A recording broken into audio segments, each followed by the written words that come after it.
So we're expecting our third nor'easter in less than 2 weeks.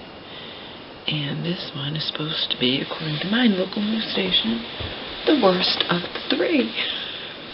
In fact, it's supposed to be our worst storm this entire winter.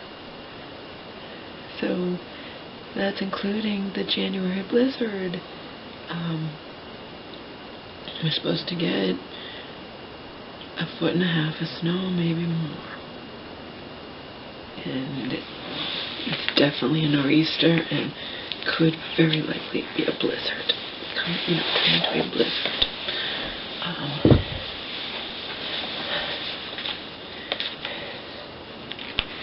I wanted to ask you guys, prior to me watching Nightline, I didn't know.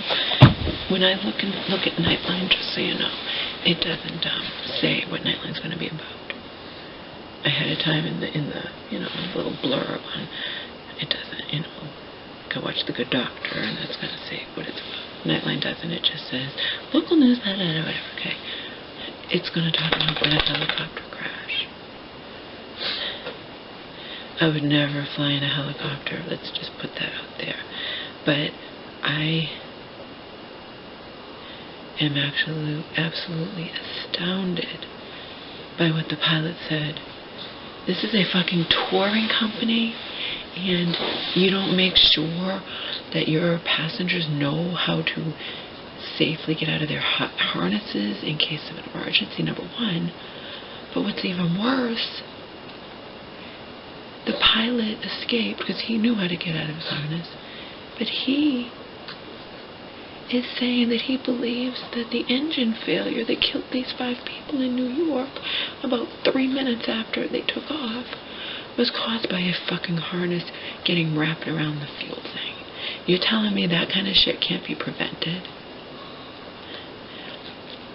This company claims that it has a perfect, my news someday, a perfect record, but they said it doesn't. But it's very rare. It's like in 2009, there was 9 people killed, and then sometimes there's been like 2 deadly crashes. So this has to be the 3rd one. I'm astounded. The first reaction any of us would have is, oh, well, these things happen all the time, not all the time, but once in a while with big airlines and with whatever, engine failure, this, that, whatever, planes crash. No. Basically, these people are daredevils. The harnesses are so they can open the door and take pictures, lean out without falling out. So they knew they were risking their lives all the time, but the thing is, there's no excuse for there not to be a safety in place. There's no excuse for one of the harnesses to wrap around a fuel thing that easily, okay? There's no excuse for that. To me, anyway. To me, this is something preventable. I don't know what Nightline's going to say. I know it was on World News tonight. I know that came out. We don't hear that initially, but the pilot survived. The other 5 people died a horrible, just horrific death where they survived the crash, but they are trapped in their harnesses, can't get them out, and they're in the icy water and they drown. The pilot survived because he was able to get out. That's not rocket science. What's on Nightline right now? That OJ thing, if I did it hypothetical, a bunch of bullshit. As far as I'm concerned, anyone with half a brain knows that OJ had to have done it. There's just I guess he was found guilty in civil court, but there's too many things that point to him have done it. He did it, okay, but whatever. It's a very low class, bad taste to have this. It apparently was created in 2006, 12 years ago, and never released because I guess maybe it was Fox thought that there would be, backlash from releasing it. Yeah, as there should be, and there should be now for releasing it 12 years later. But anyway, pilot, 17-year-old dog. 17-year-old dog survived a coyote attack. 17-year-old dog. My news said that's like a 100-year-old man surviving a bear attack? How did they, but you know what? All the owners say is, we never saw coyotes, and they're trying to warn you, but they don't say how the dog survived the coyote attack. I went online, and they don't say how the dog has survived. They call it a miracle dog, but how? What happened?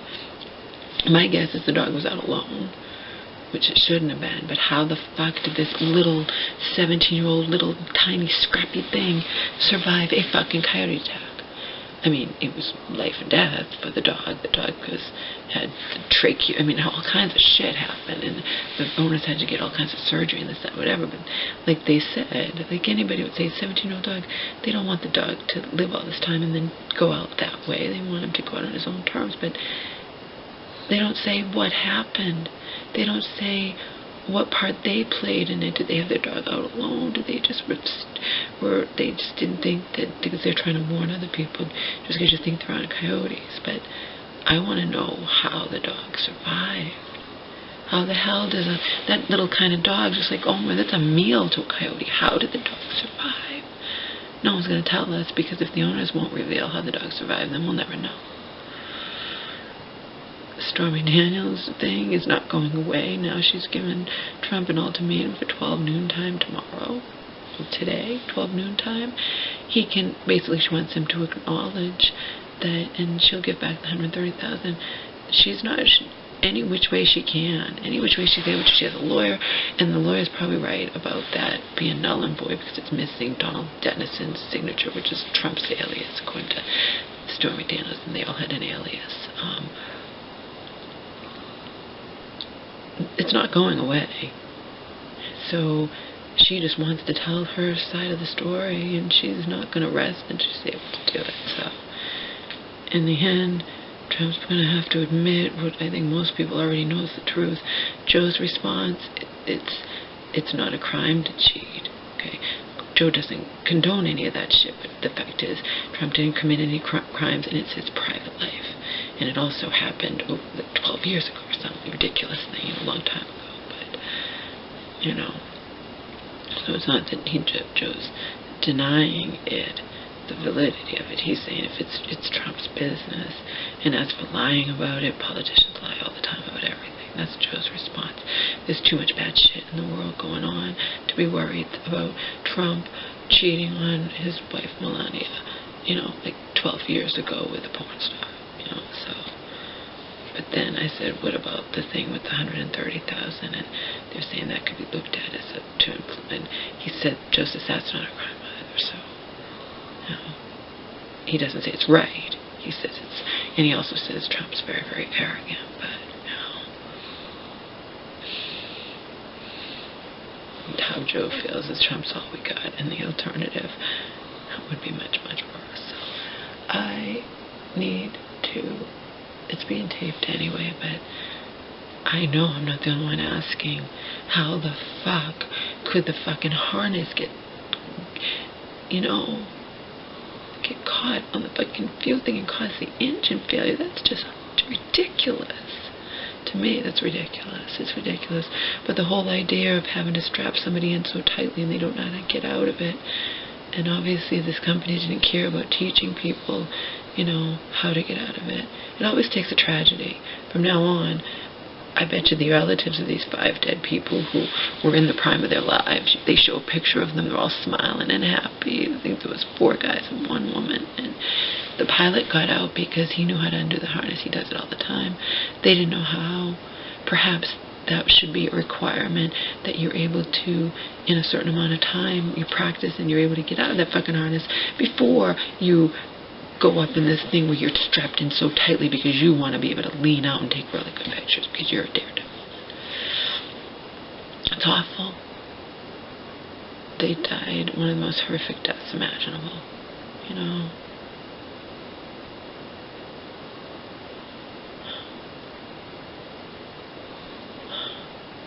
Anyway, we are expecting a major storm. My news person, that doesn't mean all news is staying that, and it could change, but up until tonight, which is just a few hours away, I mean, usually it's going to be right if it's right, if they're predicting it, that's what they're saying, right up to the very end. before my news was saying it was going to be a major storm, but then they changed it, and it was less snow, and now it's much more snow, and it's supposed to be the worst storm this winter. I'll end with this. I don't know if it was after that first nor'easter we got, like 12, 11 days ago, whatever, or if it was because we had such a warm February, but I was actually thinking, and I know this is stupid because it's New England, I was thinking, oh my God, it's going to be March. It's so beautiful. We've had these beautiful warm days. Is this the end? Is there no more winter? And then bam, bam, bam, all in a fucking row. We haven't had 3 nor'easters around here, my news station said, since like a long time ago. I don't know exactly, okay? 1920 something, 1950 something, in any case, long, long, long time that we've had 3 nor'easters within a 2-week period. And this fucking thing could very well be a blizzard. So I'm gonna watch Nightline, and I didn't give a shit about the OJ thing. I'm so sick of that shit. That OJ thing is just, you know, he did it, and then he winds up in jail for something stupid after getting away with fucking double murder, double homicide, and then he winds up later in jail for some stupid thing, okay? But him doing a hypothetical, if I did it, that is so low. That's just so distasteful. But again, it's a news station. It's the station. You know, it's the station running it. So it's distasteful in any which way you look at it. I want to find out what's going on with that helicopter thing, because that's just, first you hear, oh, it's a crash, and it's horrible. It's horrible, but helicopter, you know, 6 people up, and then you hear, oh, well, they were harnessed in, and they were harnessed in so they could lean out and take really good pictures. They have to be harnessed in really, really, really good. And then you're hearing that the pilot 100% believes, he's saying it. He's not hiding anything. He says he believes the crash was caused because one of the fucking harness straps got wrapped around the fuel thing. So any which way you look at it, I see going up in a helicopter like that is very, very, very potentially dangerous. But these things very rarely happen, so I don't know.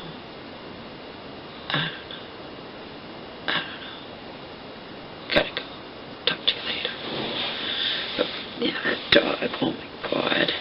His owners won't say how.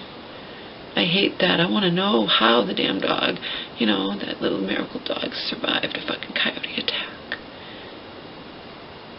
Maybe because the owners, maybe the dog was alone, and it would have been a snack for the coyote, but the owners realized what was happening and got the coyote away. They don't want to say that they had the little dog out by itself or something or other. That's what they're probably trying to not say. But could have been he still would have undeniably lived a very long, happy life. He's clearly loved to death, and in 17 years you can't poo-poo at that. Omar's going to live to be 30. Omar's going to live to be 30. He's going to break pug records. I guess the Guinness Book of Records for pugs I've read is 25 years. Omar's going to live to be 30. He's always been healthy. Always been healthy. Never had any problems with Omar. No allergies, no nothing, until becoming blind. He's been healthy until becoming blind. Blind baby.